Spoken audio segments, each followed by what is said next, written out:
guys, balik lagi di channel YouTube aku, di channel YouTube Maria Elva. Nah, di video kali ini aku akan ngejelasin atau nyampein beberapa hal tentang trauma dada pada hemotoraks. Pasti nggak tahu kan apa itu trauma dada, apa itu hemotoraks. Nah, jangan skip video ini dan jangan lupa di like, komen, dan subscribe. Langsung saja, yang pertama saya akan ngejelasin tentang trauma dada. Apa sih itu trauma dada? Trauma dada itu merupakan sebuah trauma yang tajam atau yang dapat menembus torak dan bisa mengakibatkan seperti temporer jantung, fraktur kosta, hematorak, pneumotoraks, medium sternum, memar, laserasi, dan hematoma paru, cedera esofagus, dan juga cedera diafragma. Nah, pada kesempatan kali ini saya akan membahas pada kasus hematoraks. Nah, apa sih hematoraks? Hematoraks sendiri itu merupakan sebuah kondisi di mana rongga pleura itu terdapat penumpukan darah.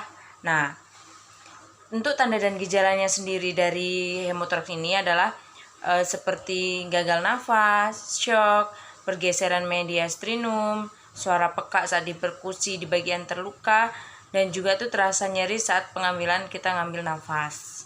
Nah, selanjutnya aku akan ngejelasin tentang patofisiologi dari hemotoraks. Nah, patofisiologinya sendiri itu berawal dari efusi pleura. Nah, cairan pleura yang normalnya itu cukup untuk fungsinya yaitu sebagai pelumas pleura visceral dan parietal. Nah, efek dari suatu penyakit trauma misalnya itu seperti gagal jantung kognitif, neoplasma, infeksi, dan defek kardiovaskular dan imunologis dapat berakibat untuk peningkatan cairan pleura dan atau efusi pleura. Nah, trauma yang terjadi pada torak bisa mengakibatkan perdarahan ke dalam rongga pleura yang disebut dengan hematoraks. Nah, untuk efusi pleura sendiri ini dibagi menjadi dua klasifikasi, yaitu eksudat dan transudat. Transudat sendiri itu terjadi akibat penyakit gagal jantung kognitif yang memiliki kadar lebih rendah dengan proteinnya sendiri. Nah, berkumpulnya transudat ini kadang-kadang disebut dengan hemotoraks jika efusi itu sendiri itu mengandung materi purulent. Nah, maka itu disebut apnea. Jika apnea ini akhirnya berakibat fibrosis dan paru dan dinding toraks disebut fibrotoraks. Tetapi jika cairan pleura ini mengandung darah, maka ini akan disebut sebagai hemotoraks. Untuk selanjutnya, aku akan ngejelasin tentang pemeriksaan diagnostiknya. Nah, bisa dilakukan dengan pemeriksaan radiologi, yaitu fototoraks. PA menyatakan bahwa akumulasi cairan.